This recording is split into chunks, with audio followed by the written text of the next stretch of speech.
And we'll start out with introductions. Hobie Harmon, Chair. Catherine Tarnowski.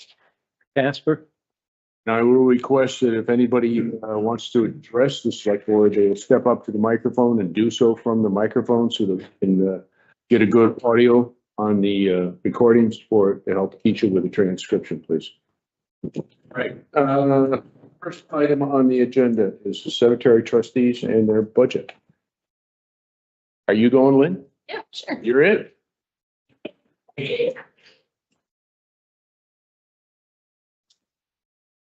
I'm Lynn Sweet, and I'm on the cemetery, a cemetery trustee.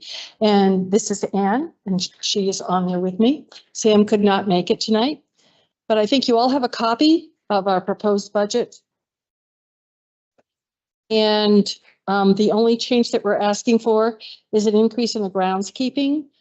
We have a 3-year contract. This is our 3rd year.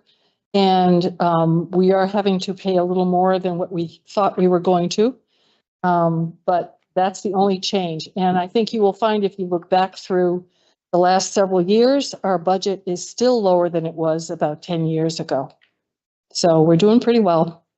And we usually sell 2 to 3 lots a year anyway, bringing in $3,000 to $4,000, which goes into the general fund. Lynn, oh, I'm sorry. Questions? Can you give us the reason, please, for the increase? For the Groundskeeping, higher wages having to be paid, general expenses.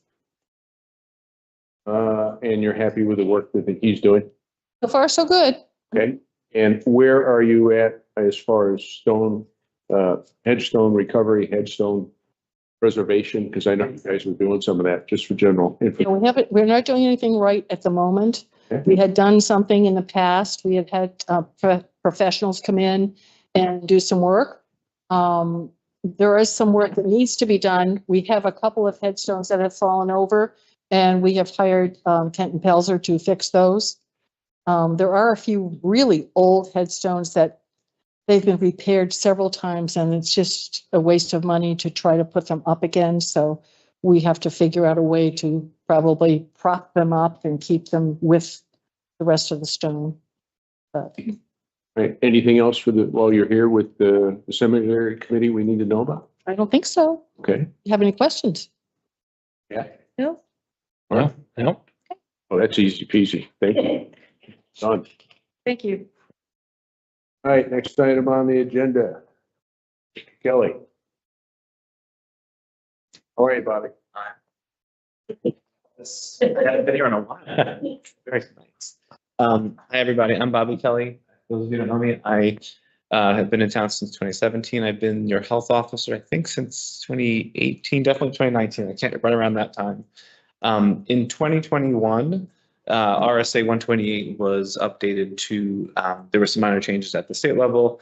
It changed the requirements of the health officer as far as residents requiring a criminal background check and regular training requirements. It also required a local annual Board of Health for each county. It doesn't have to be anything big, especially for towns such as ours. It's just pretty small. It's just an opportunity to have the select board and me as a health officer have a public space to see if there's any questions that the select board has. If folks have any questions, it needs to be publicly noticed, et cetera. So in the past, there really haven't been any things that have actively happened during the meeting, but it is an opportunity for me to let folks know we have a health officer. I have an email. It's newfieldshealthofficer@gmail.com. It's on the website. Folks have been pretty comfortable asking me questions, and if I don't know the answer, I'll try to get the answer for you. The other thing that if the select board should know is that the state, one of the other changes in 2021, I put that on that paper there, and we'll get this on the website too, said that the local Board of Health, which constitutes the 4 of us, needs to be ready to provide the state with a local readiness report if they ever ask. They've never asked for that of our town, but if we ever got that request, I would let you know as soon as I did. Other roles for the health officer is to work with the building inspector on assessing any complaints about molds, horses, things that in particular having to do with rental properties, sometimes there's, issues that I can be called in to sort of help the select board do what you guys need to do. There's some reports and things, foster adoption reports that the state does require that the health officer signs off on.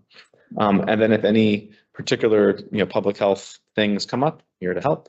I do try to have a little space on the Friend of the Library newsletter and just sort of be available if folks have questions. The goal or the mantra in emergency risk communication and in public health is be first, be right, be credible. So it is important to make sure that the information that I am providing is out at the forefront and try to be as accurate as we can at the time. Let's see, the last thing that I would say is I wanted to ask the select board, I get as a physician, but also as a public health person, I get health alert networks regularly from the state. You guys might actually be on that list as well. They are publicly available on the Department of Health and Human Services website. But if there's any requests from the select board, if you want me to forward you any ones that I think might be relevant, please do. I'm happy to do that. Like I said, they are available. I did put the link to the most recent one that came out in September. There was one in October, but this September one I think is potentially relevant for us. Just about the respiratory virus season and different recommendations, et cetera. So that information is on there. And I am on a health officer email listserv that includes folks from all over the state. And so whenever questions come up, whether it has to do with septic systems, which honestly I don't know that much personally about, but we are in that domain as a health officer. So oftentimes we ask each other questions. And it's really a helpful resource. So if you guys ever have any questions that I don't have the answer to, I would probably send it out to those guys. Any questions for you all or from select board? No, I think we're all set, Bobby. Keep the communication coming. Perfect. All right. Thank you. Thank you, sir. Board of Health. Thank you. All right. Next item deals, I'm going to start out with Chief Young. Before we jump into the Public Safety Building Committee, you put in for another grant for that. Yes, Can you give us some knowledge on that, it was please? just applied for yesterday. It opened up, so we should probably hear the next 4 to 5 months, depending on the government shutdown. What that does is it pays 50% of any ballistic vests. I do have a couple of officers that vests do have a shelf life, and I do have 1 or 2 officers next year that will be required to get a new vest. What are vests running? Wait, This year, it all depends with the outer carry and stuff, upwards $1,100-$1,200 per vest. any questions on that? All right, moving on to the next item on the agenda is Public Safety Building Committee. We had Primex come through and do an assessment of both the police department and the fire department. And there were some opportunities, so we put it tactfully, to improve our situation here in town. There are numerous health and safety issues, especially with the fire department, and most of them are facility controlled. And as far as the structure that we have in place, and it does not meet a lot of the requirements for the health and safety of the fire department. I think that if you read through both the Primex for the police department and for the fire department, there are numerous issues that need to be addressed and need to be explored and need to have folks sit down and get a handle on this, because if we don't, we're going to be at the tail end of the dog as the situation develops. I would think it would be prudent to form a study committee to both review the deficiencies and the opportunities for improvement on this subject, to investigate what can be done and opportunities for improvement. And I would suggest that we give them wide scope and latitude to move forward. And this is nothing more than, and I would be glad to take any input on this, but an investigative committee to sit and find out what possible solutions and remedies that are both viable and are financially possible, and to take into consideration all opportunities to make this happen. one of the things that I will throw out before I kick this over to the chief of the fire department and of the police department is that there are a lot of grants that come down from the feds. And when the grants come down from the feds and even some possibly from emergency management, if you don't have a plan in place, you're not going to see any of the money. On that note, Chief, you've got it. I think you explained a lot. Obviously, the assessments that Primex came down and did for the police and fire chief Buxton is here tonight, along with emergency management with Tom Connor and Jeff Beanster. We are in the process of updating our emergency operating plan, which is out of date. It has to be updated every 5 years for us to be eligible for grants.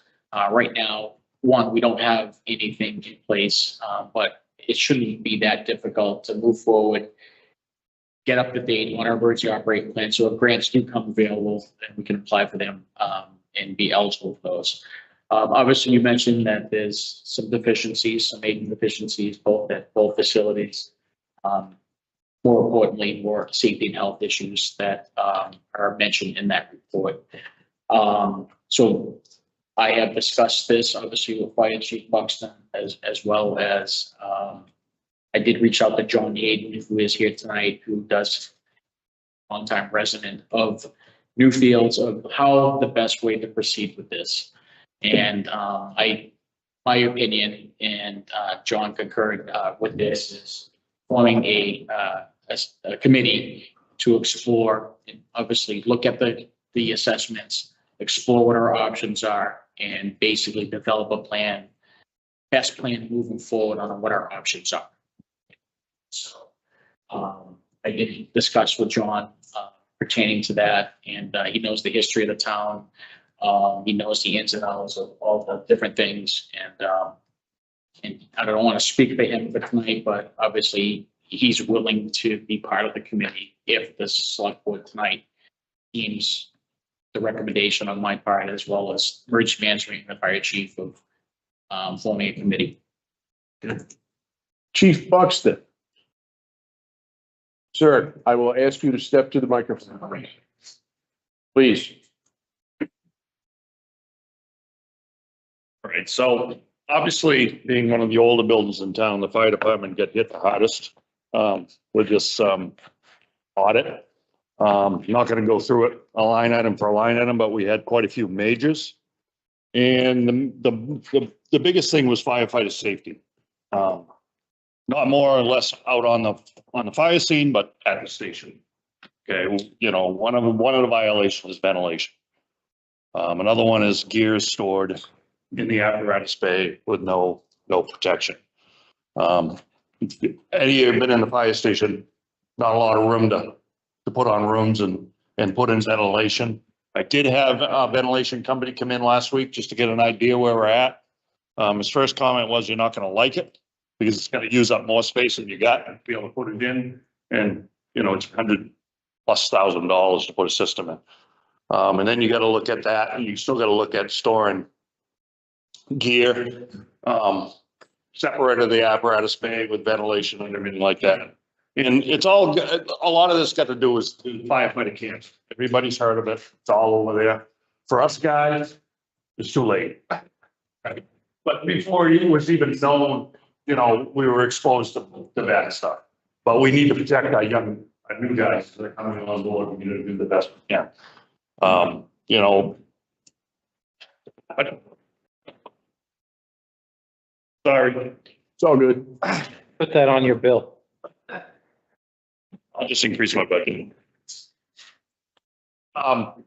You know, it's firefighter cancer. We have programs in place to protect, you know, as best we can.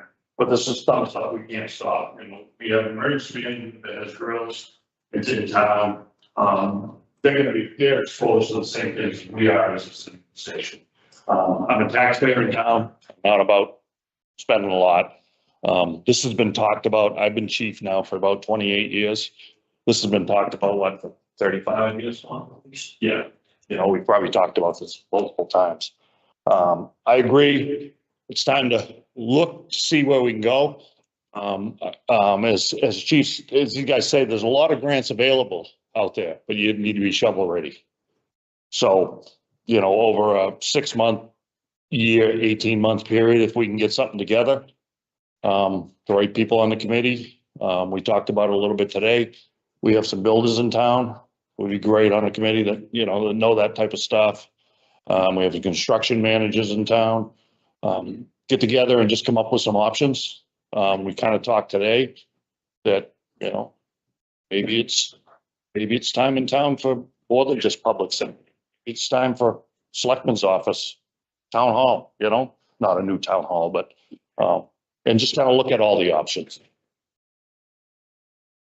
What's, how many times in the past has this been brought up with any action or has failed to move forward? Is this a reoccurring thing? You mean a public safety complex? Or is that, if that's what the question is, I mean, have we had in the previous history of the past Yes. 8 years you've been the chief? Well, I mean, 1986 or 87, Tom, I were both on a public safety commission that was gonna do police and fire. And the police at the time, chief at the time didn't want it in the same facility. So we went on, we had the addition on the station in 87. Originally it started out at, what was it, like 300,000, Tom? And of course, the town turned it down, which I don't blame them. And we put together a committee over the next year and got it down to 125 and got it approved. And that was in 87. And then we stated that would be good for about 20 to 25 years.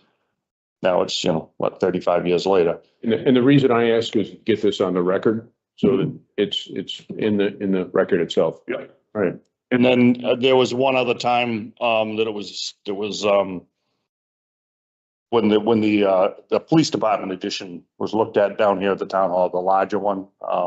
And it was the fire were involved in that and we opted out because obviously there was no room down there. And there has been ventilation brought up in the past.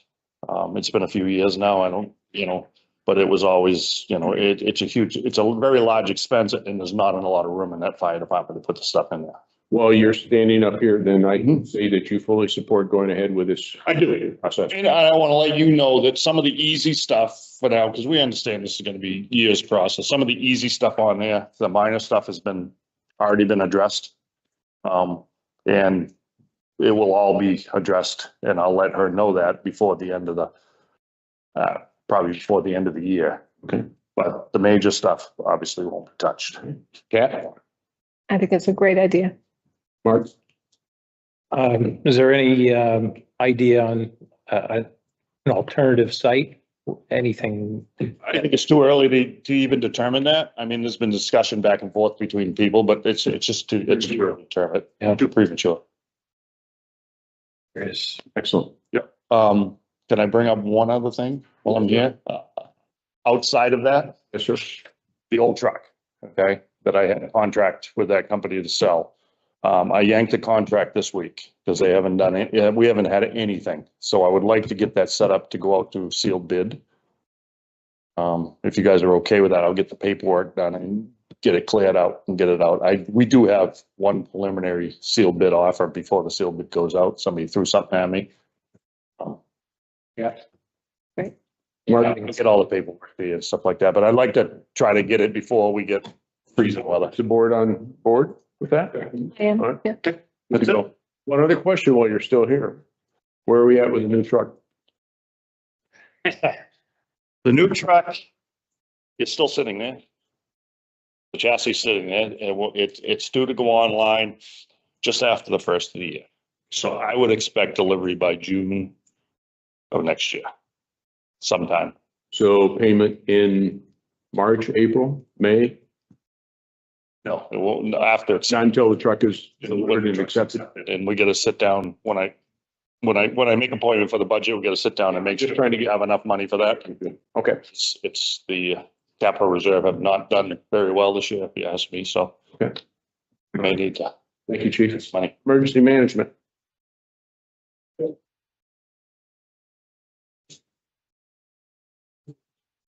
Okay, so for the record, I will notate that emergency management is on board 100% and they will support moving forward on this. Step up, please. Sure. Deputy Emergency Management Director. We met with the state last week. They came in, we talked to Candy. So we are in the process of updating our emergency operations plan. We think it's going to be a pretty easy lift to get this done. So we're all taking a look at it right now, and we'll make some modifications to it to fit. The last time it was done was 2012. So it's been a while, but we can still get money. It's just we can't get money for new things that that aren't in the emergency operation plan. And we also think it'll take to get that up to speed, Jeff. I think month and a half. Again, Yeah, we should have it. It should be fairly quick. All right. Beautiful. Mr. Hayden, do you have any comment? We mentioned earlier, John Hayden, he had reached out and we had a brief discussion with regard to the potential of putting together, hopefully, the selectmen would put together a committee to look into getting a public safety complex model here in town. We've, over the years, always sort of relied on our volunteers in the community and our members of the community, residents that have stepped up, and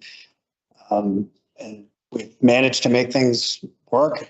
But when Wayne and I were talking, and he started mentioning about the possibility of grant monies and such that, I'm aware of through planning and some other involvement that I've had in the town. If we don't have something in place, we're not going to be able to participate. And that's something that I think would be not good for the town. So I would hope the select board would consider forming a committee to start to look into this. And I certainly would be more than willing to participate as a member of that committee if the select board chose. And I think it's a great thing. We have a really amazing group of folks that help us in this town between fire and police and emergency management. They deserve to have, at a very minimum, the basics for their own health and safety when they're here to protect us. Love to see us be able to get some plans together, and who knows, this isn't an overnight thing. It's going to take time, but we got to start moving forward and doing something. And I'm thankful Chief reached out, and I'd be happy to help in any way that I can. I think it's a timely and necessary. How big of a committee, I mean, how many people is a functioning number? Maybe. Okay, but I don't know. Yeah, I think we're a little early. I think the first thing we do to move forward on forming the committee, drafting a mission statement, and just as general concept, I think at this point. Yes. Yeah. Okay. In that case, do I hear any other input from the board? Any other input from the audience? Hearing none, I'll make a motion that we, as a select board, approve the formation of said committee, and with the first objective be to establish a mission statement, and then present that back to the board, and then you can go ahead and move ahead with the organization and structure, membership, etc. So I'll make the motion that we go ahead and form this committee. All in favor? Aye. Aye. All right. So I will throw the ball to Mr. Hayden, Chief of the Police Department, Chief of the Fire Department, and Emergency Management, to establish a framework and a mission statement. And then we can continue to work this with the board as this develops and congeals. Anything else on that from the board? No? Good? Just maybe a timeline would be helpful. I think that would probably come further down the line once we get our feet on the ground. With that said and done, we will move on to the next item. I'm going to slide the library trustees, since Wynn wants to try and kill the broadcasting system. this computer. Ex officio, okay, so we had a planning board meeting on the 9th of October, Kat?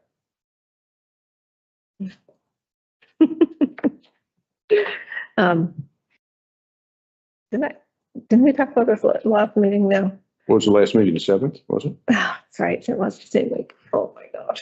I didn't bring my notes. Okay, well, we can slide that to the Yeah. next one. I'll slide that All to right. the next one. Sorry.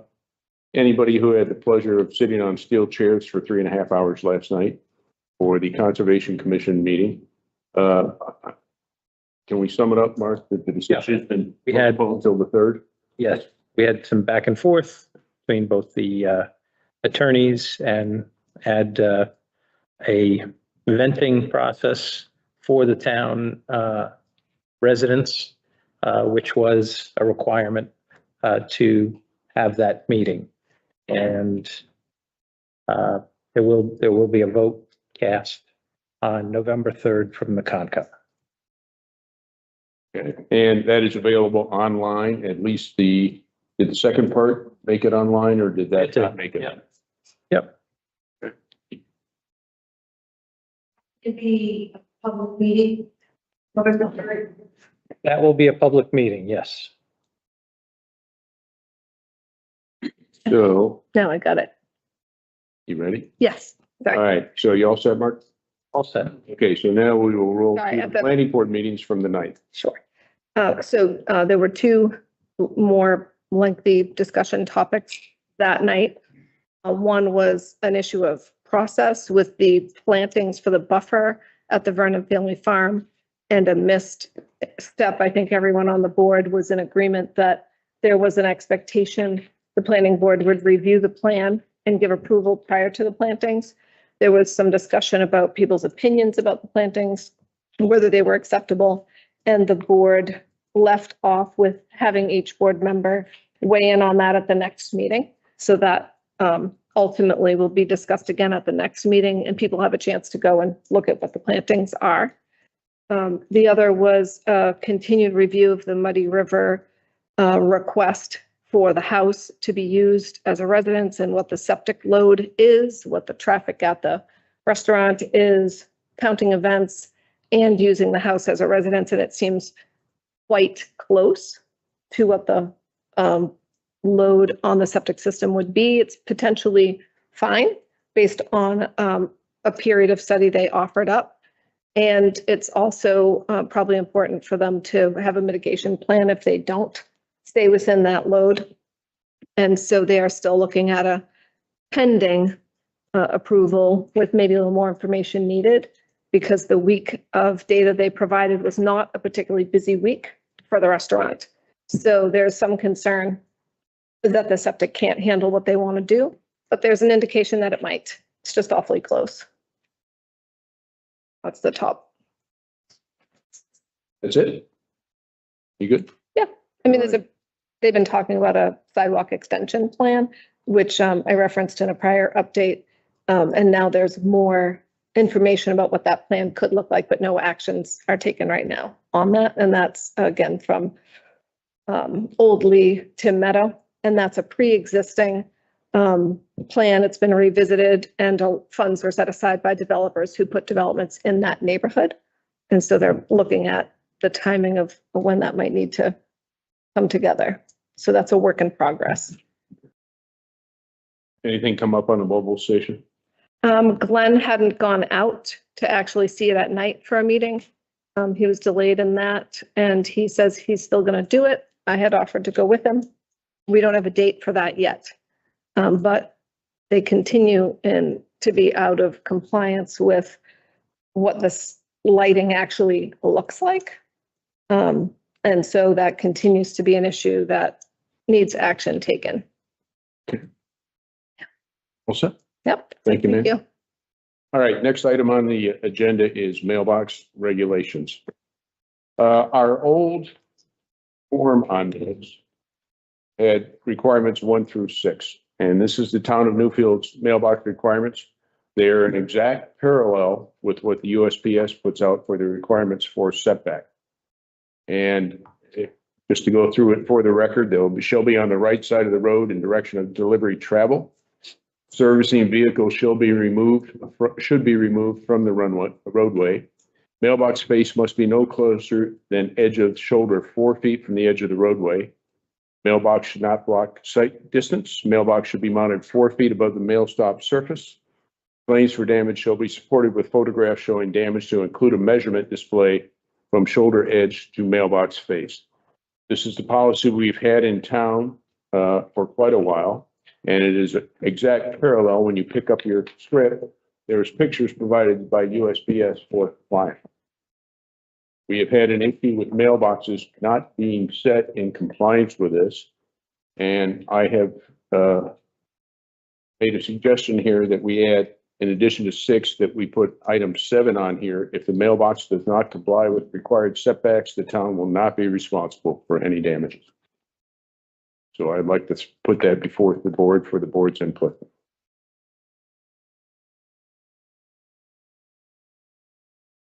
So this is for the purposes of, obviously, if a snowplow comes by and damages the mailbox, it's going to say, well, it was on you because the mailbox was too close, correct? Yes. Okay, so we're not going to be policing people saying you're out of compliance and you're going to be fined for X, Y, Z. Or There's nothing in the document that says that, Mark. It just says if your mailbox is hit and it's not in compliance, it's that's fine. I just want to be clear on that. That's all. I think statement number 7 is pretty clear for itself. Kat? Okay, just to make it formal, I'll make a motion. We add. Yes, ma'am. Please step to the microphone, identify yourself.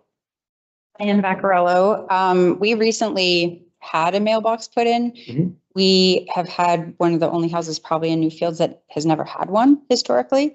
So we went to the Newfields post office and they told us there has been a change. So I'm just curious on the date of that matchup with the USPS, because when Portsmouth took over all of the area post offices, the process for them changed.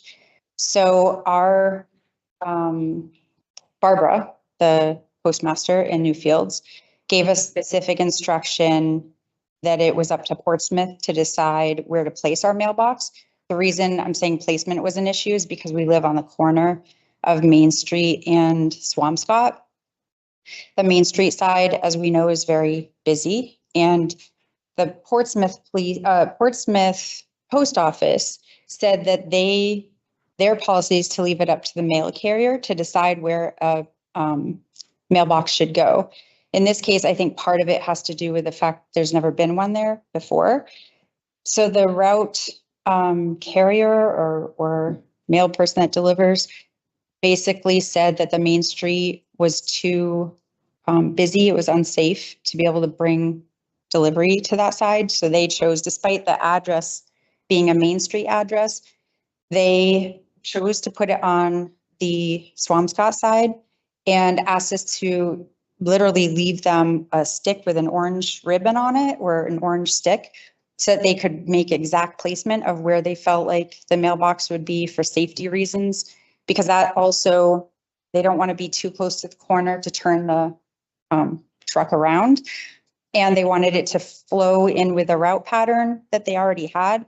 So we were just excited to get a mailbox. We did not add any input as to where it should go. As long as we have one, we were happy, thrilled. They placed the stick in the exact spot they wanted it, and that's where the mailbox. Let me ask you the question, not to interrupt. Who placed the stick? The mail carrier. And we never touched it from that position. That's where our mailbox is installed. And it is not 4 feet from the edge. The other factor with our particular section is that the road is crumbling on the edge. So where you measure from is really obscure. And so there are a few factors in there. I definitely don't know if there's any exceptions that can be added into this because we did not make that selection.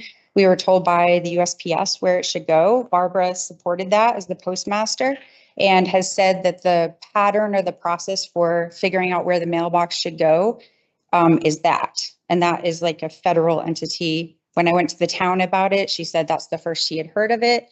And I just wanted to bring that up as a layer of exception, I would say, in this circumstance, or however you want to write that.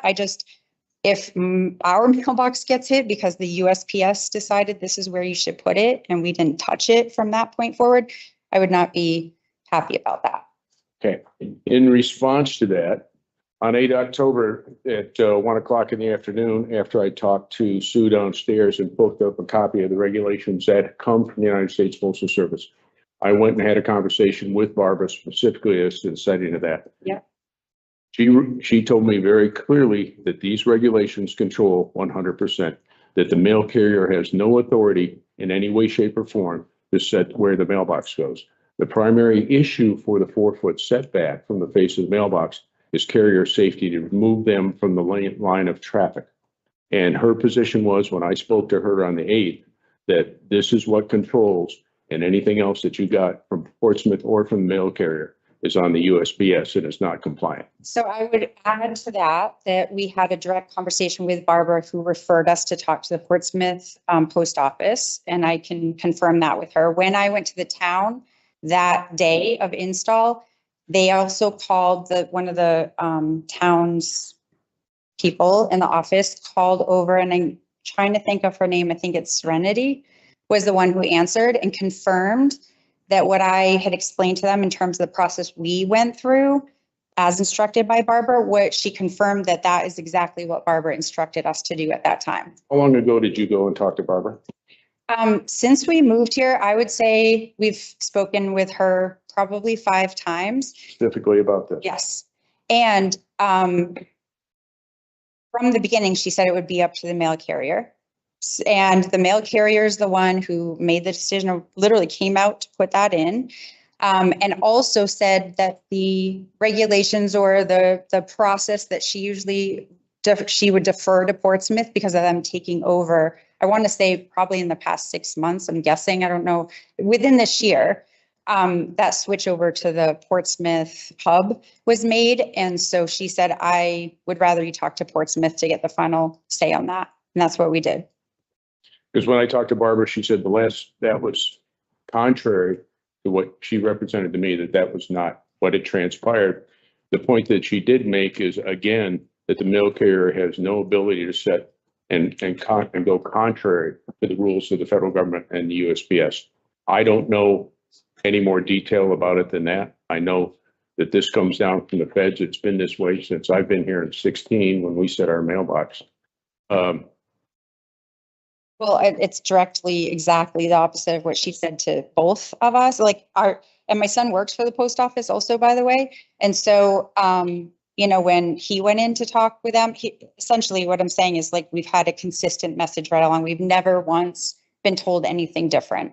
So if the communication from Barbara Serenity backed her up, the town's person that called, I was standing right there when she had the conversation on speakerphone, by the way. And so I'm not sure what you would want to do with that, but if she's changing her story on that with just a conversation with you, I am saying that the person who works at the town had her on speakerphone and confirmed that. And she said, and Barbara said it was okay. Serenity said that is exactly what Barbara has been telling people, is to consult with Portsmouth. Right. And we did. So what I'll do is I will hold this and I will talk to the USPS senior management, and I will get clarity on this. But my money is that they're going, when you talk to people that are set the policy instead of local confusion, is what I'm hearing. And especially with a cluster that the Portsmouth transition and everything's, everybody knows how bad the mail's gotten lately. Sure. But I will I'll pull this and then hold it for the next select board meeting so we can get absolute clarity from the federal government. Yes. And not disparaging the local postal authorities, but the federal government, to get absolute clarity on the requirements for setting the mailbox. What do you mean by disparaging the local authorities? Are you saying that's maybe they're putting out bad scoop? I don't know whether they are or not, but I'm going to find the absolute source on what the rules are from USPS. Yeah, I don't believe I'm. Come on, and If you're inferring I'm disparaging them, I'm not. No, nobody. I'm saying that I'm not going to I disparage. don't want anyone to disparage them. They've been great about the process, honestly. I do want to add that the postal carrier that was the one who selected the spot, is apparently on leave. She's no longer employed. Okay, so she's no longer employed. So I just wanted you to know that that is the person who made that selection. And there's a new carrier that's delivering there. And so I just wanted you to, I've got the Who back that on it. was. And the other thing that Barbara referenced was that the postal carriers are under contract and they get additional funds for every mailbox they get delivered to. Well, That's she- neither here nor there. just to let you know, that same carrier was not amenable to having a mailbox on the property. That's why it's taken 3 years. So it's only been this year that she was amenable to making a selection. Originally, she had said there's a possibility for Main Street and then changed it. Like I say, I will pull this, I will contact with the feds at an upper echelon and get the absolute bottom line for this, which I wager will be the 4-foot setback, and we'll save that for later. It's enough to make my hair hurt dealing with mailboxes here. All right, let's jump ahead to the town hall rental, which we have set up for Sunday, February 1st, 2026, trivia event hosted by the Friends of the Library. And it is a town organization. I don't see anything about alcohol. So in that case, I'll make, unless we have some questions. I see the risk alcohol, and I think that might be changed, that I must speak about that. We haven't totally decided on that. We need to decide on that. We will let you know. Okay, then what I'll do is I'll hold on this and I'll leave this and I'll let you resubmit it when you're ready to make that decision. Oh, this is getting easy. Okay. Let's take care of prior next meeting date while we're sitting here, kind of working our way down. We've got budget issues scheduled for next month and the 4th and the 18th. I just want to confirm that. Keisha, is that correct with what you've got? First and the 18th. Yes, of November. And we've got a lot of people scheduled for budget. So that will be at the next select board meetings will be 4 and 18 of November.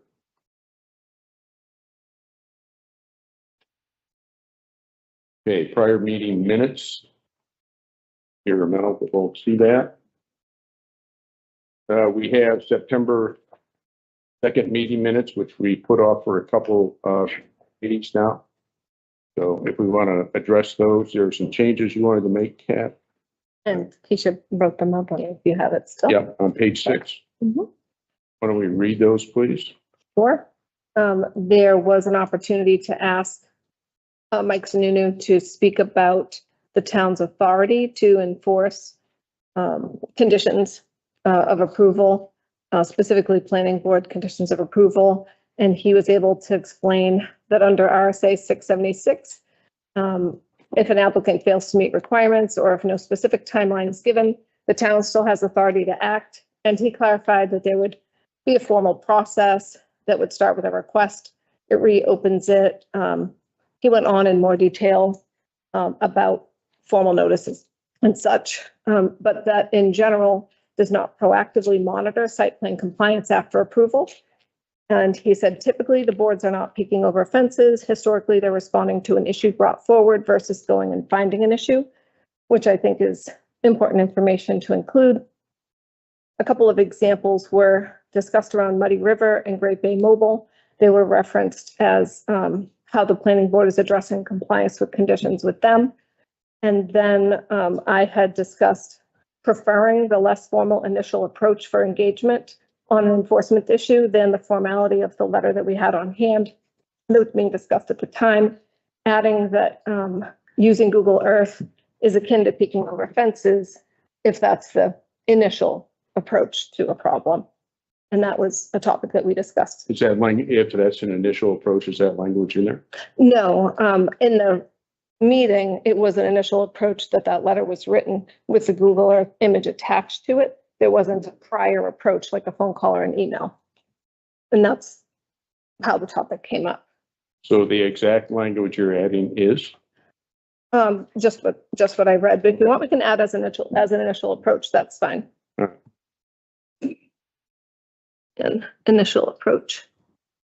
Mark, do you have any other issues on that? No, it's fine. I mean, I will, said, that's fine by me. I'll make a motion to accept those minutes, but I will have a comment after we accept them. I make a motion to accept the September 2nd minutes. Second. All in favor? Aye. Comment I will make for the record on this is that we as a select board do not go searching for violations. If we receive a complaint, you will go address that complaint. That said, in the case that you are referencing in regards to the vegetative buffer at Burnham Family Farm, that was not seeking an issue or peeping over fences. That was an enforcement issue as per the terms and the conditions of the notice of decision dated 8 December of 2022. Google Earth is a valuable tool. It has been used. I have an example here in my papers of where the Department of Transportation on a driveway cut for Burnham Family Farm used Google Earth to set it up. But again, I want to state that we're not searching for a violation. We are searching for compliance with a legitimate, fully discussed, fully voted on, fully authorized notice of decision. There is no searching out complaints. There's a response to the complaints. And that's it. I would like to point out that I've checked with neighboring towns, similar sized towns, and many towns don't have any written policy about using electronic methods for gathering data except for mapping. Some towns specifically note that they don't use it for enforcement. They prefer a more traditional approach, knocking on doors and having a right of entry to property, but that a failure to respond would make sense to have to use other means to secure information about whether a business owner or a homeowner is being compliant. Since Newfields has no written policy about the use of such technology for our purposes, at some point it might be helpful for us to draft a policy or a practice about that, so it's clear when we do use it and when we don't use it, and what our intentions are when we do. But I just wanted to point out, we don't actually have a written policy about it, and some local towns actually do. So, Michael? Michael Sununu. If you draft that policy, I would talk to the town appraiser. They typically will use stuff like that. It's more for the appraisal side than it is ordinance enforcement. But you want to make sure the policy doesn't conflict with their ability to do the appraisals. So just a suggestion as you go forward with that, you think about that aspect of it. Thank you, Michael. Let's move on to 7 October minutes.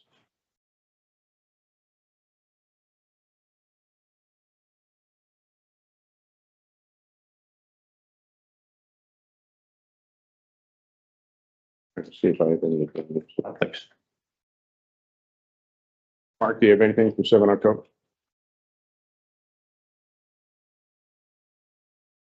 no, I don't think so. In that case, I'll make a motion that we accept the 7 October minute as written. Second. All in favor? Aye.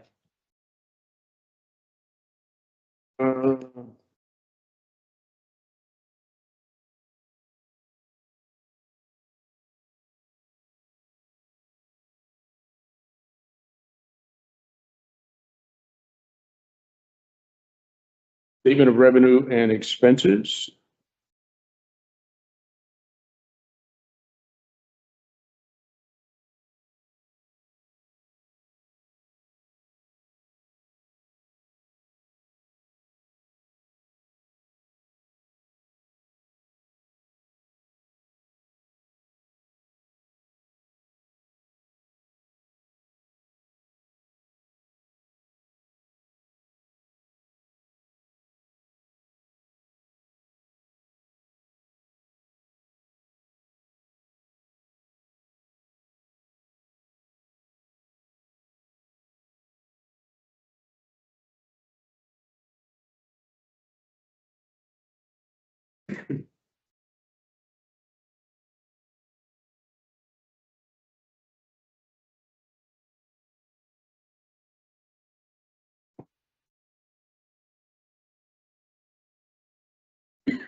I have no comments on that.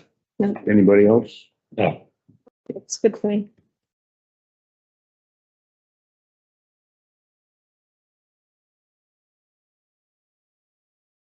CPR's management. Well, in that case, Mr. Frame. Library budget. We're gonna try. We're gonna try to.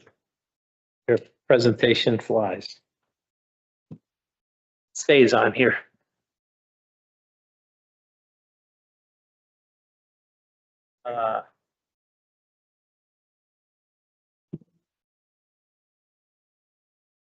Introduction. Brittany Thompson, I'm the library director. Yeah, I think so. I think You probably lost the rest, but sorry. still streaming, right? I believe. Are you streaming?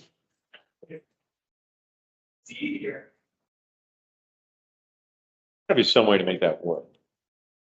My I've seen it here Is before. it streaming? No, I don't have it.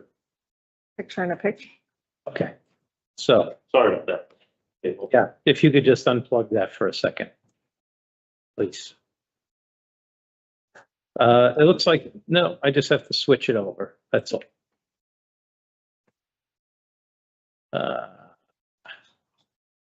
Be streaming. Have to change this out to, I believe, the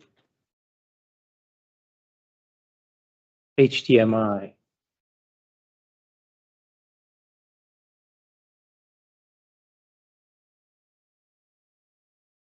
Trying to remember. Oh, yeah, yeah. That's this. Okay, input.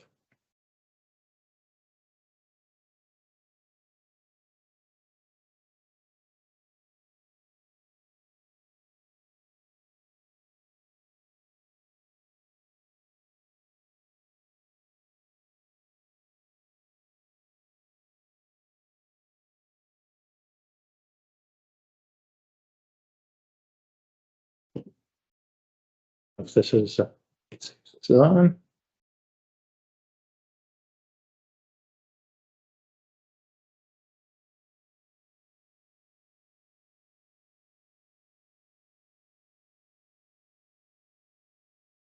Well, I think you'll be able to make the presentation.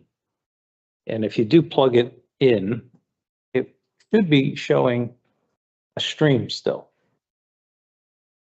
Are you not? I'm not getting it. I've got an agenda option and that's it. I can check it. It'll record and I'll upload it.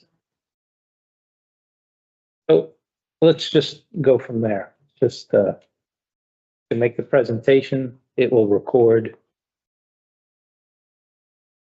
So we'll start with Brittany has something she's printed out for me. It's a lot of points. Brittany Thompson, I'm the library director.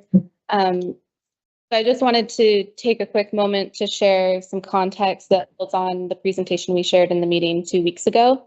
The Friends have done a phenomenal job, as many of you know, fundraising and supporting the library over the years.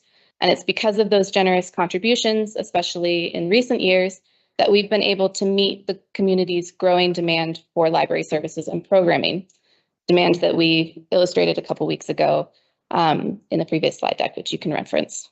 However, after analyzing our operational costs and expenditures, we found that the level to which we are currently subsidized by the Friends of the Library presents a significant strategic risk to the sustainable operations of the library. Currently, for materials alone, including books, movies, and museum passes, which represent one of the core functions of the library, what is the library without its books? The Friends are funding 65% of those costs. And in total, the Friends are subsidizing 63.5% of our overall operational costs for the library, including programs, supplies, and more. As we reviewed at the last meeting, the library is underfunded for its size and needs.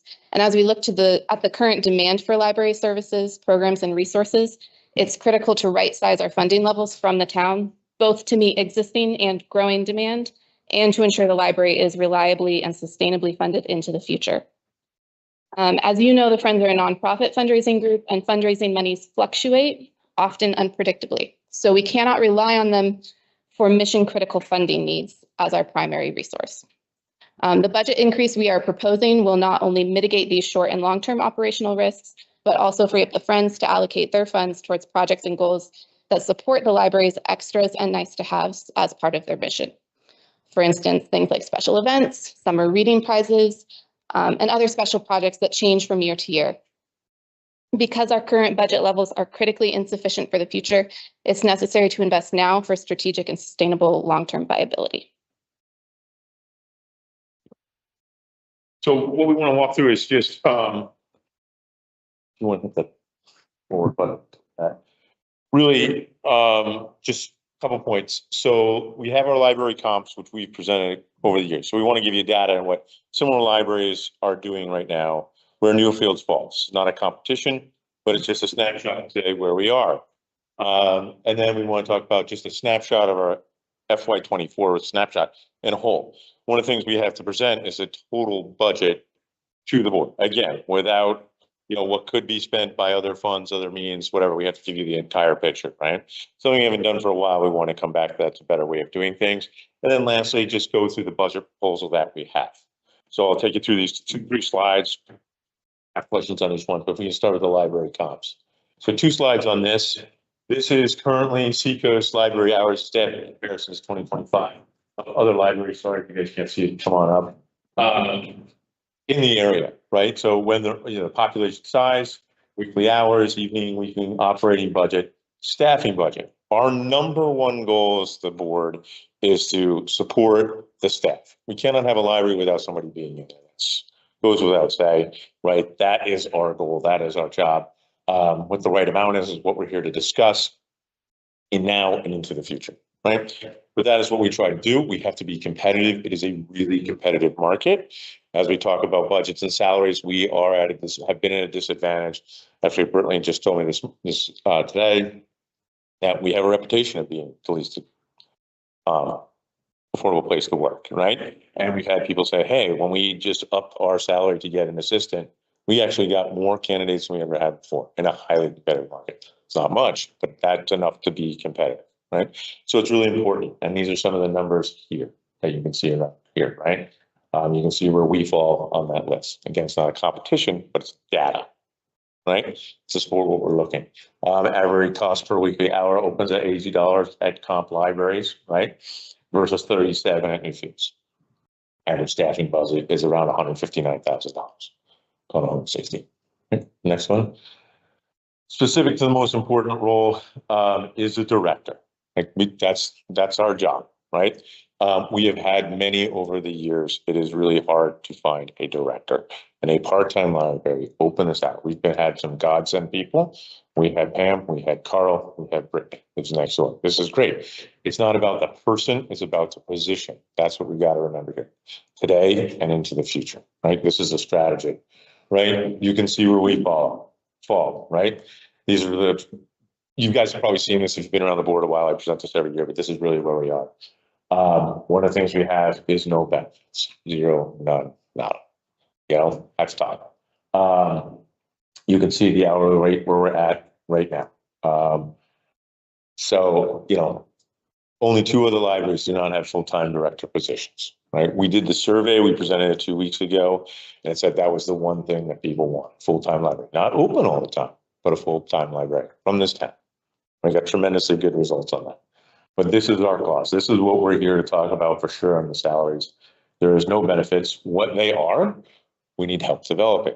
We don't know what the town has, what the town can do, but we definitely have to do that. We've talked about it been doing this for a long time. Every year I've come and talked about it. We got to take action. This is our strategic time. Okay.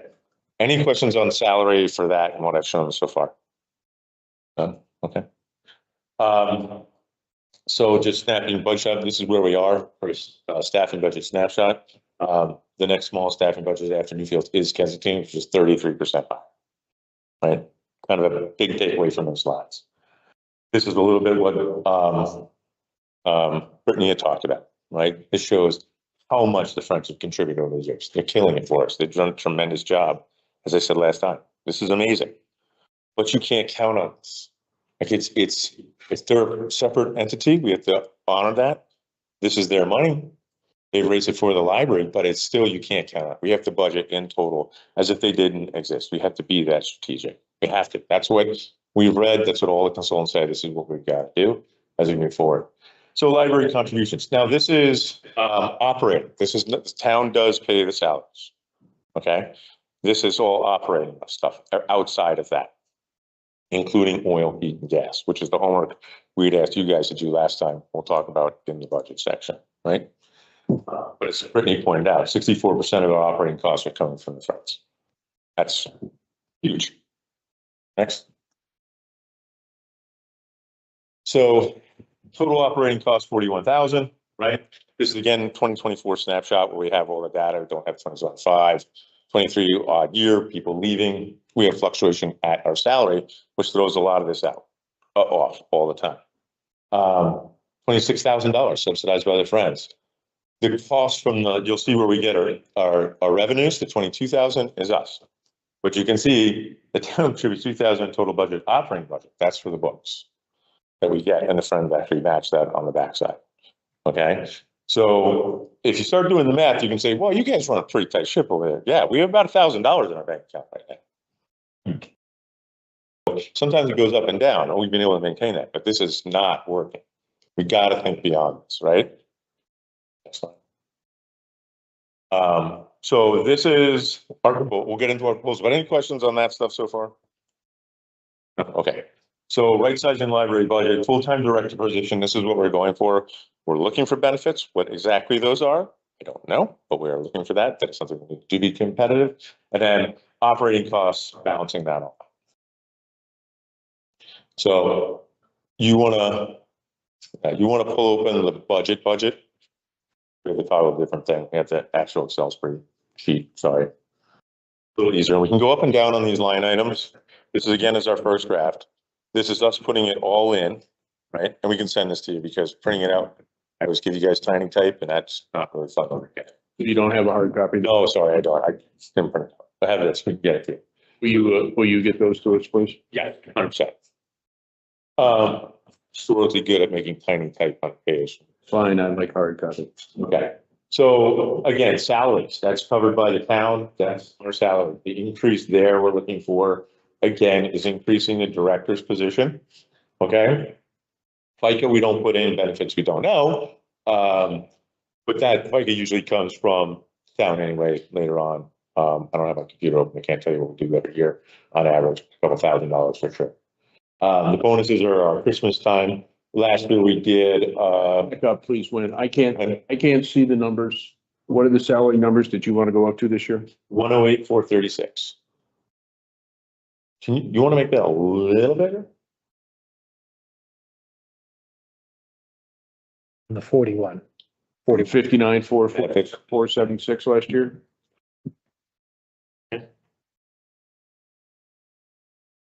So this is a little bit of the utilities. We asked you guys to kind of do some homework on this one. How are we paying for this? In our last meeting, there's the HVAC maintenance, which we do every year, where that's the cleaning that we've done on our basically our whatever, our air conditioning, our heating. They come in, contract that out. That's pretty normal. Usually a little bit less dollars and cents. Cleaning is $90 a week times 52. That's the new person, not Kathy Devine, who does here. She left us and we have somebody else come in, but that's $90 a week times 52. General building maintenance supply, 300. Normal stuff, repairs and maintenance. You can see that's $1,000. That's what we've always kind of had put in there. I think that's something we can talk about maybe as a CIP. We broached that last time too. Something to look at. And then lawn maintenance, town does cover this. That's nothing for you guys. Total billing, so staff training, with the staff, one of the things we look at doing is sending them out and having them go to conferences and things like that. And the trustees get some of that, but I've never charged for that. But getting training is key for our staff and career development, what they're doing, right? We've had some new people come in and that's really helpful and good to do. We upped the book purchases. Typically, the Friends covers $3,000 of matching funds from the town. We'd like to up that. Books are getting more expensive as everything else is, right? But we're looking to actually, we put in a full budget for the town paper. Subscriptions, typically the Friends covers some of the magazines, not all of them. Sorry, it's digital and other mags, are covered, by us through the trusts and some of the things that we get money from. That's what PO box, postage, all those things we normally carry for. The computer maintenance is contracted through the town. That's done here. Computer supply, take care of that. Apollo is our catalog subscription. We're paying for that through the trust money that we get. We'll just see some of the income coming up. Professional membership, supplies. We are just under 5K this year. These are things that every book gets a wrap if you don't know. There's a lot of supplies that go through the library. These are things that we were funding. Conferences, again, these are some things that we would go to. The staff would go to. Program and activities. A lot of this is covered by the trust, but also the Friends of the Library kicked in 2024, $4,000 for this programs. Consulting, this is something that we've had somebody do this last year. Not sure if we carried that through. Our consultant got a new job, but that is something that was on the board. We might need that. And some of the other things that we're working on, we do call that out. Entertainment, we're not going out to parties, but that's pretty obvious what we do with that. There's lunches. Usually have staff lunches. And then miscellaneous things that come up from time to time. We didn't get into printing, marketing, MailChimp, newsletter, outreach. None of that would be applicable here. So our total budget is $147,836. So we'll go into some of the income. We do have a Mellon Fund, charitable grants. The space station down the street usually gives us money. Can't rely on that, but they usually do. It's very nice of them. Community garden raises some money. Member fees, donations, and books. We get that periodically. Programs and activities like pancake breakfast that we do, bring in some money, and then petty cash. We have running balance about $150. Really anything. So there's our total income. Here's some of what the Friends do for us that we have. Specific, I can tell you the Friends do a lot more within the town themselves, and they can speak to that at some time, anytime. They have a list of the other things that they do that bring a lot of value to it. Obviously, it brings awareness to them, but also is seen through the library. It's Friends of the Library, so it's great. But there's our total income forecast, roughly from based on 2024 numbers, what we see here. So that's how we got to the data, right? So this is our first pass. Really need to work with you guys on where we are, where we can go. You guys made it clear to us some of the things that you guys see coming down for FY26, but now we're kind of sharing with you some of the detail where we're seeing it together. So we got to work this out together. And I don't know if you guys got a chance, but I'd love to go if we can go all the way back up to the utilities and start there, because that was an oddball for us that I'm kind of wondering if you guys had a chance to look at. Because we don't get a check from you guys for that. Because that sounds crazy, but we don't. That's something that was pointed out to us. Town building, should they be paying for oil? Should they pay for this stuff? That's a good starting place. Presenting to look at. Put that on for the next agenda. We've had a couple other issues that have surfaced over the past 2 weeks that. Okay. But we are contracting with you, which is kind of interesting. Yes. Yeah. So that's not bad. Bigger bulk rate. You're getting a price. Yeah, that's good. You go, water and sewer. No, we write that check. Electric. That comes directly out of our bank account too. Keeping the lights on. We don't even write a check for that. That's the one thing.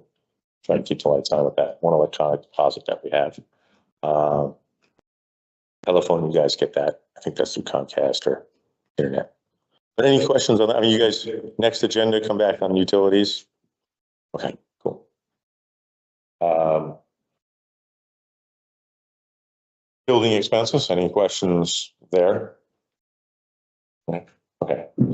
Aside from that, I think probably the bigger topic is obviously the salaries and how we go about that. And we need help with this.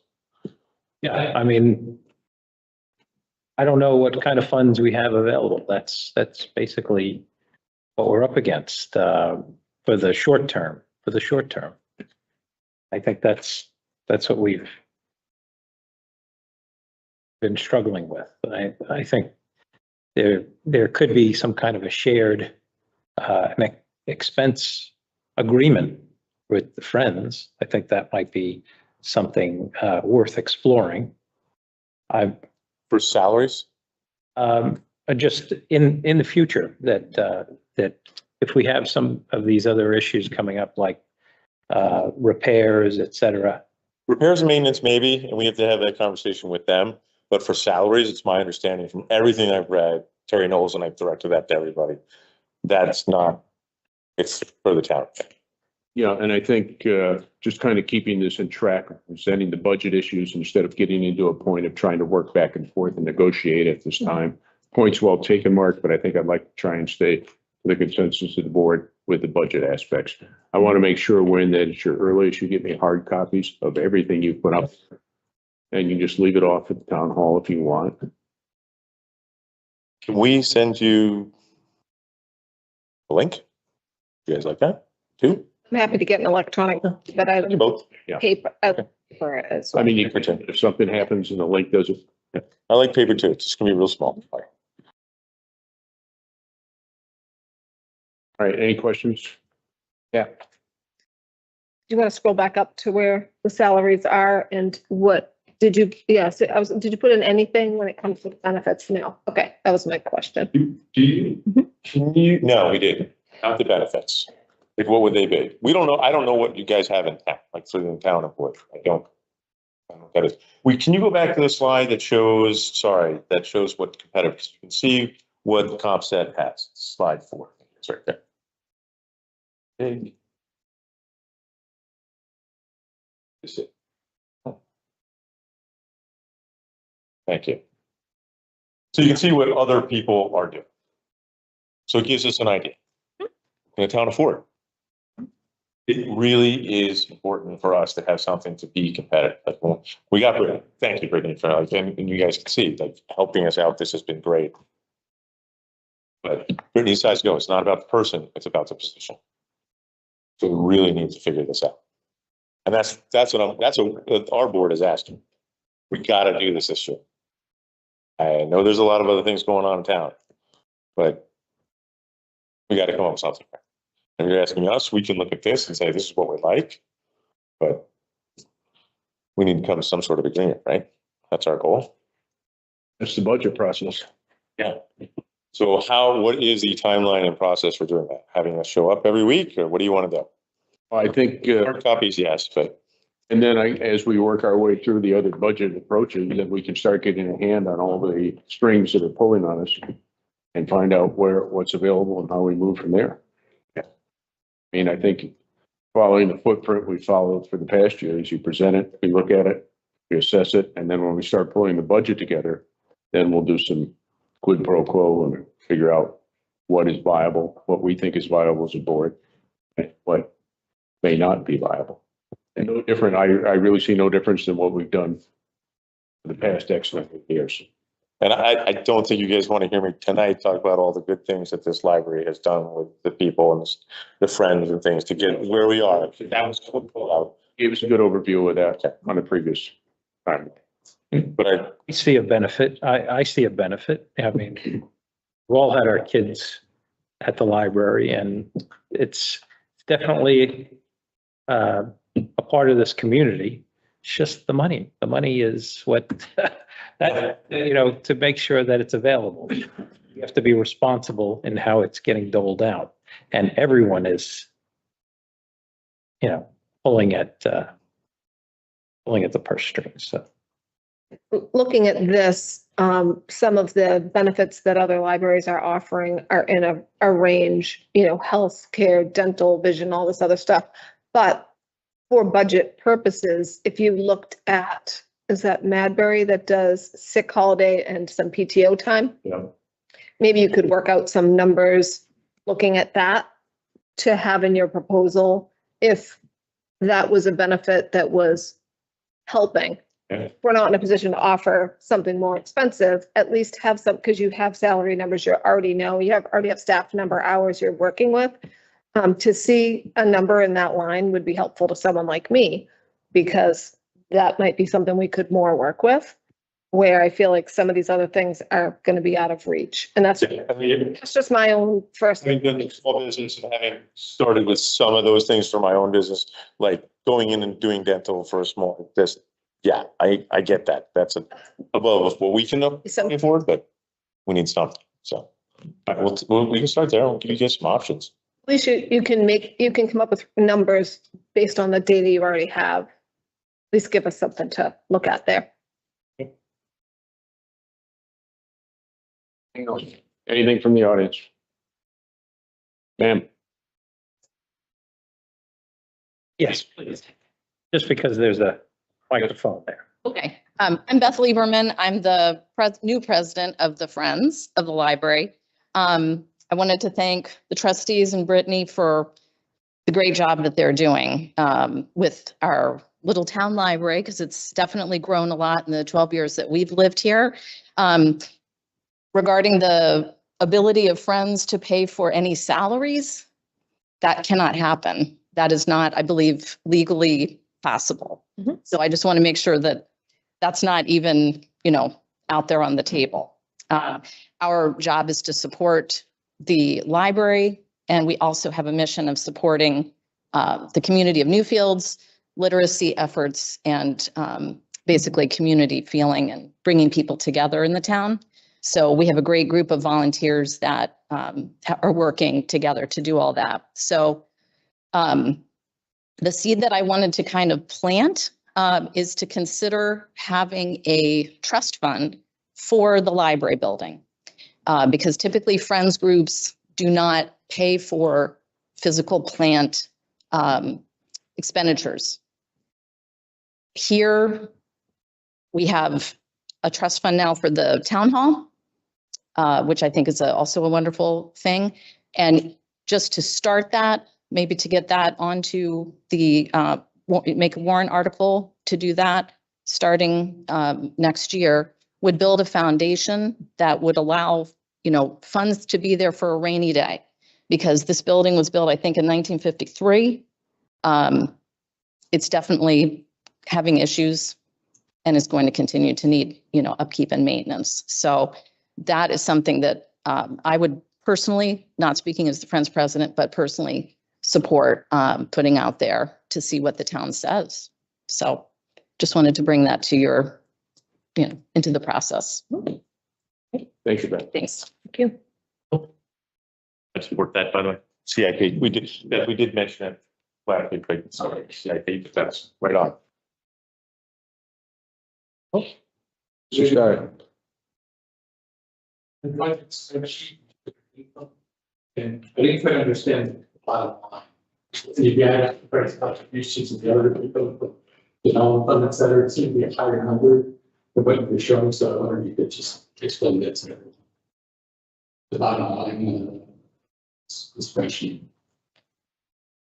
So that should be your total income, the 25. Forecast, it's got, Yeah, that didn't add. it didn't. It's 41,000. Okay. That should be those two lines together. Yep. It didn't add. It's the 23,000 plus. So the difference between the total and the forecast. I need you to speak up, please, sir, if you would. And it'd be great if you could come on. And that's just for the reporting process. Jim Lieberman, Heath Drive. So I just wanted to see, at least in the proposal, the difference between the total budget expenditures, and I'm making this assumption, of the total income forecast from the Friends and the other fund sources. That'd be what you'd be asking the town to fund. Is that correct? Yeah, if I understand correctly, so those two didn't add, so that's why this is. Yeah. You're saying we can't. Really, the Friends contributions, we can't count on. Right, we're showing because that's what they did. That's the right thing we should do. But we can't count on it. Not because it's bad, it's just what we've been told is, it's not how you do the budget. Trustees, you do it without that, period. If you get it, congratulations, but that's just what we have to do. Does that answer your question, why we're showing them? Yeah, I understand. I'm just wondering what you would hope the board, select board might raise from taxation in effect to fund the library. Right. What the delta is between the town income and the other sources. So I don't know what the delta would be, right? We would hope that we would get the same support from the Friends. Can we count on that? No. But I think we can, with a great Friends group, I would think, right? What we have to ask the town for, as Beth pointed out, is the salaries. We have to do that. So that's not a delta. Utilities, right? There is a question, a little bit of maintenance. What is that, right? Could the Friends pay for that? Could they not? TBD. But like capital expenditures and things like that, that we're going to build it all in like we did. But I don't know what the delta is. I don't know how to show that. So I can't count on it. I'm just showing what we did. When you could show it both with and without. Okay, we can do that. Yes, we could. That breaks creative. simply. Question. Yes. Yeah, we have that and we can show that delta Thank you. if you want to see it. Simpler the better. Yeah. Send a request Right. in writing. This is what we're looking for. Thank you.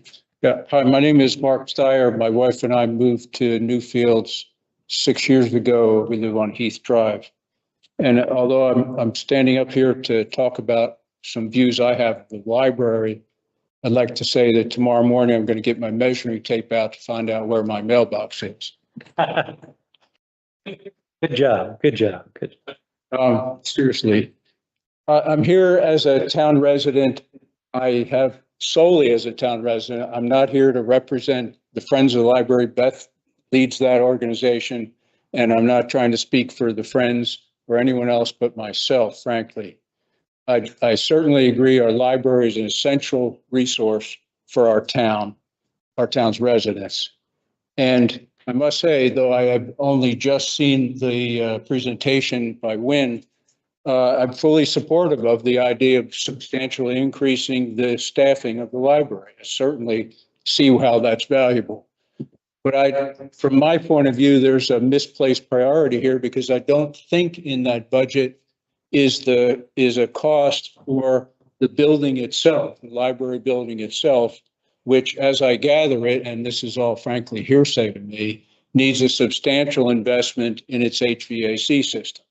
That's what I believe. I don't know the dollars for that. I think it's being worked out, but I don't think it's in this budget. Did I miss it, Wynn? No, it's not. Yeah. Not put that. Right. Because we're getting quotes right. Right.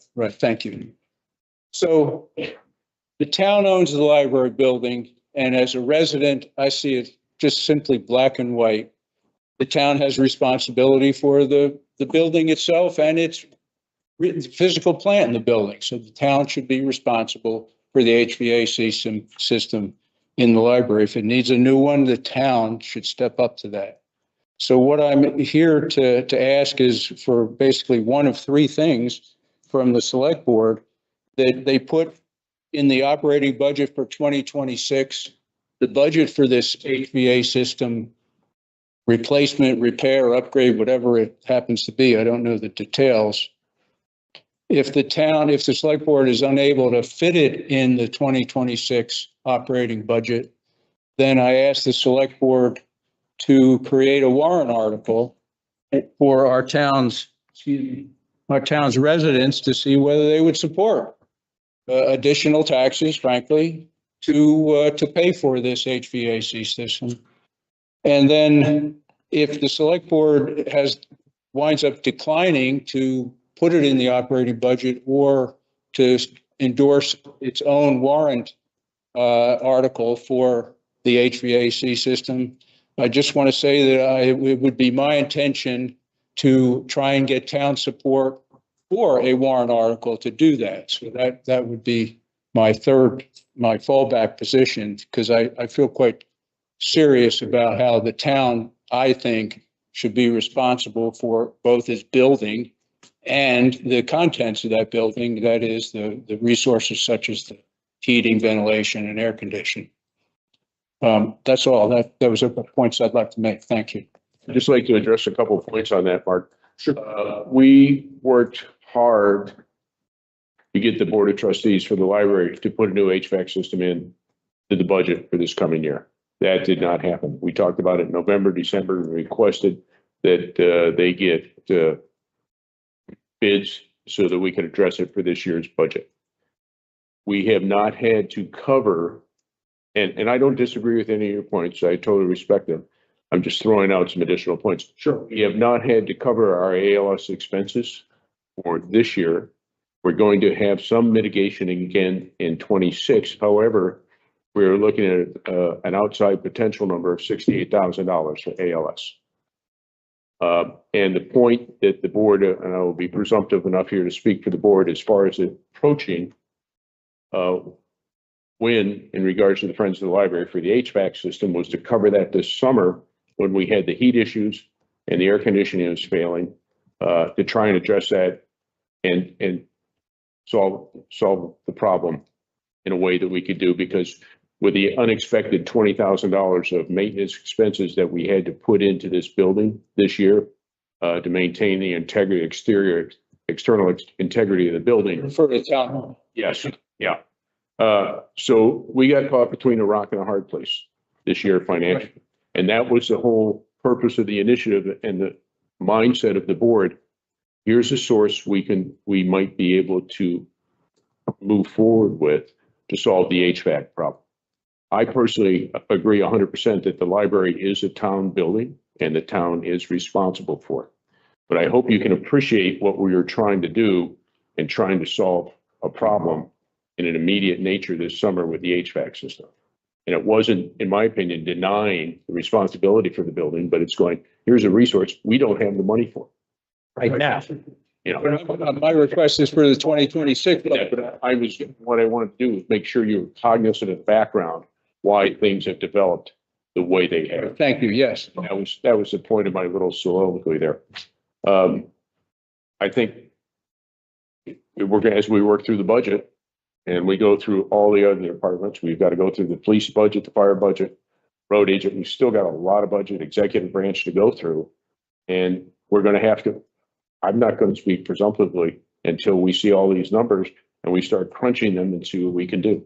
And at that point, I think we can make an intelligent, hopefully intelligent decision on the best way to move forward.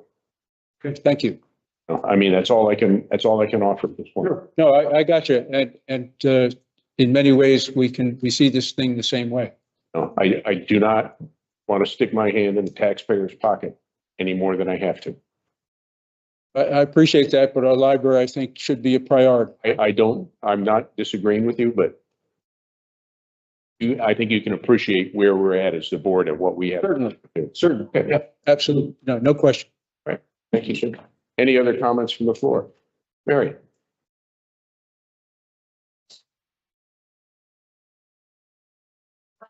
And Jennifer? Mary Belanger. I just have a question on how you pick the towns that you put Newfields up against. In the seacoast area in our size, based on population, building size, staff, etc. Okay. Well, the smallest town is Newcastle. And I think that they have a lot richer people than we do, for one thing. Newmarket, I mean, we're probably about the same between incomes, you know, but they have 9,000 something people. And we have, what, 1,700. Yeah, that's my only question is how, I mean, Hampton Falls, Greenland. So this started, I believe, just Mary, to your point, Carl Hagan was our director. He really took the initiative to get some of these comps. And maybe actually take that back. It was Pam, was our previous director before Carl took that on and started it. We've been doing it for a while to get that, and just kind of like based on their expertise, knowing the libraries, knowing the library directors, just comps. And we've always kind of things. That seems outright in terms of population and size. Yeah, I'm not gonna get into whether some towns richer or poor, you know what I mean? But that's what we got. Those, the two biggest ones that we included that were more outliers was Epping and Newmarket. And that's because they are directly adjacent to us and are our direct competitors for when we are hiring. And they're not like the size of Portsmouth. They're still within a reasonable range. You have Kensington and East Kingston, which population's similar. Mm-hmm. All set, Mary? Yeah, thank you. All right. Lynn, that wrap it up? Yeah, you had 38 minutes there, brother. Yeah, we're good. Thank you. Sorry for breaking your machine. All right, hopefully we go back. All right. I see no other agenda items. Does the board have anything else? Open items. I connected with Amy Nichols at the charitable trust office for the state regarding our warrant articles 5 and 10.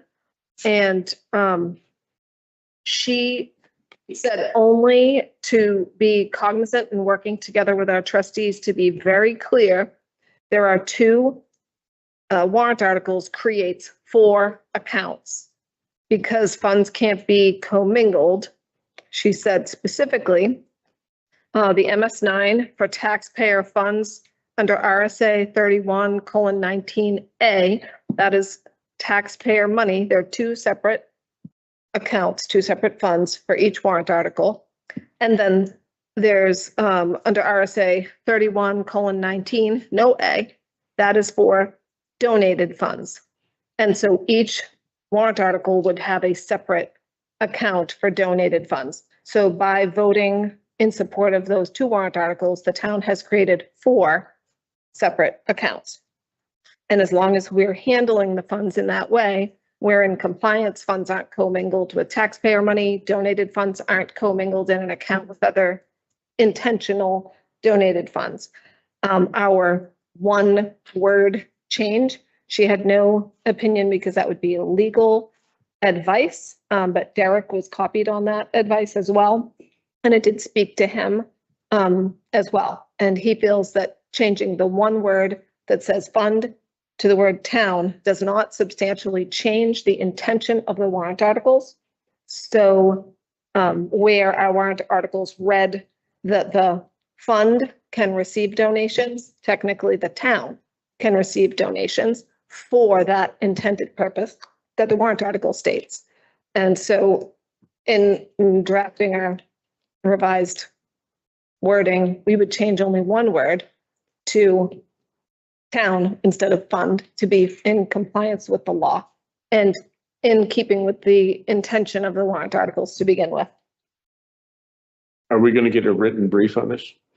We can ask Derek for one. I just wanted to discuss here. I think that would be prudent both for the for Sue downstairs and for the select board for future representation. Yep. And if we can get that taken care of most expeditiously. Yep, I'll take care of that. Okay. Anything else? No. Mark, any open items? Just a comment on that is to see if we can start to broadcast that sentiment of having contributions from residents in town. If they wanted to gift something, that we put together some kind of text to that effect, and to encourage people that have the scratch to hand it over to the town. I mean, we're going back and forth about the library, going back and forth about a number of things that are needed, and people are passionate about this town.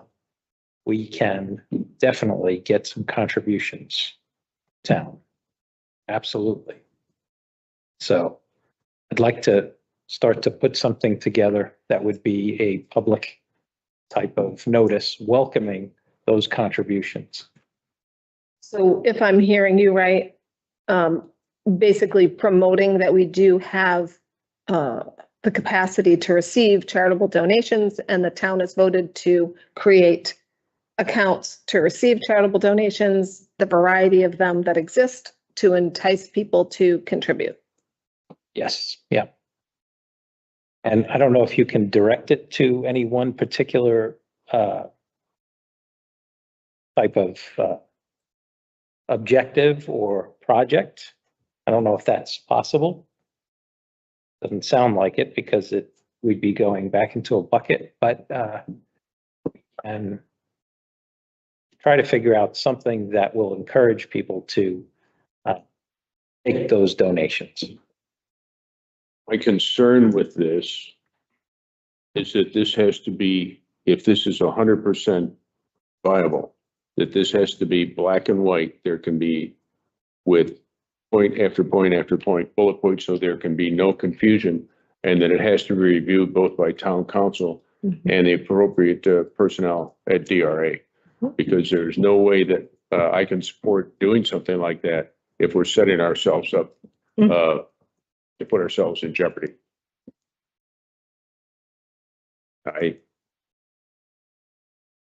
Before I comment anymore, I would like to see this in black and white and sit down and give it a solid assessment and start moving in that direction. Any comments from the floor on that? Mr. Frame. Michael, didn't we set something up for the Eagle or? Mr. Frame, microphone, please. Pardon? Oh, just gonna ask, Michael, didn't we set something up for the Eagle? Did we set up?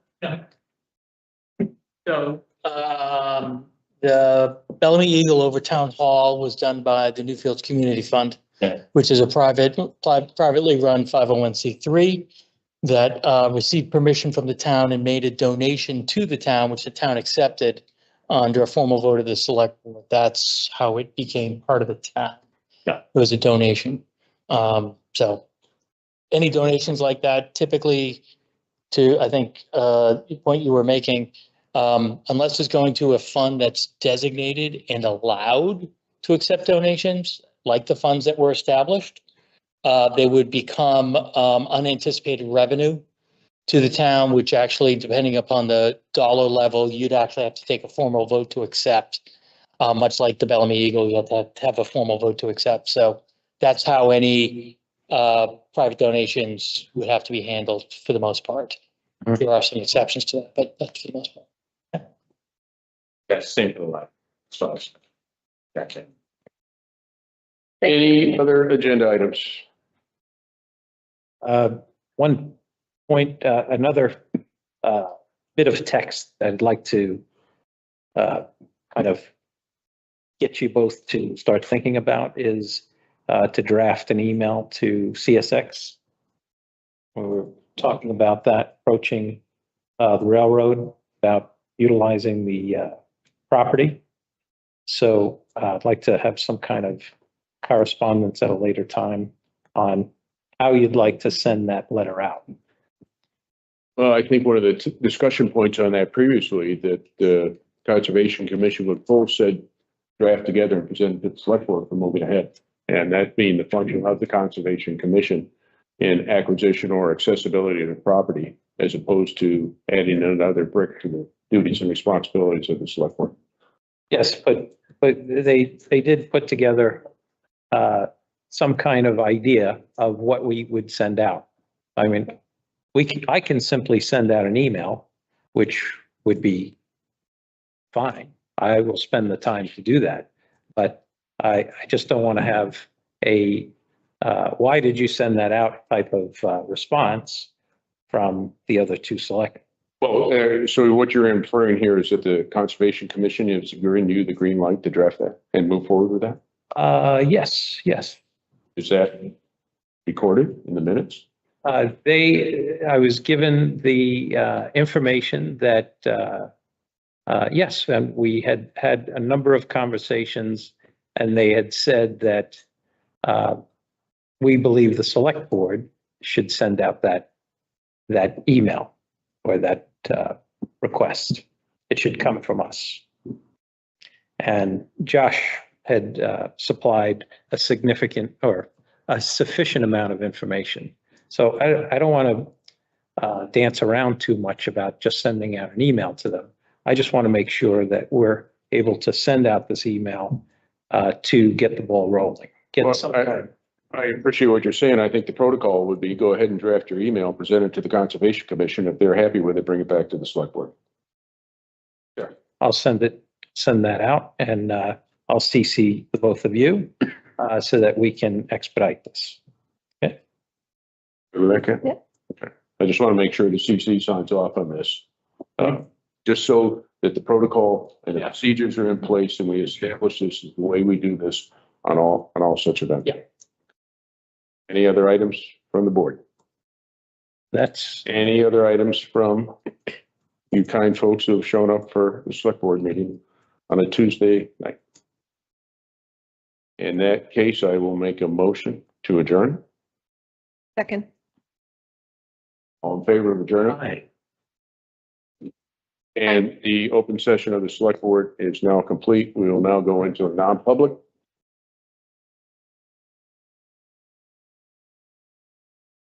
One of the future meetings, I'm gonna follow up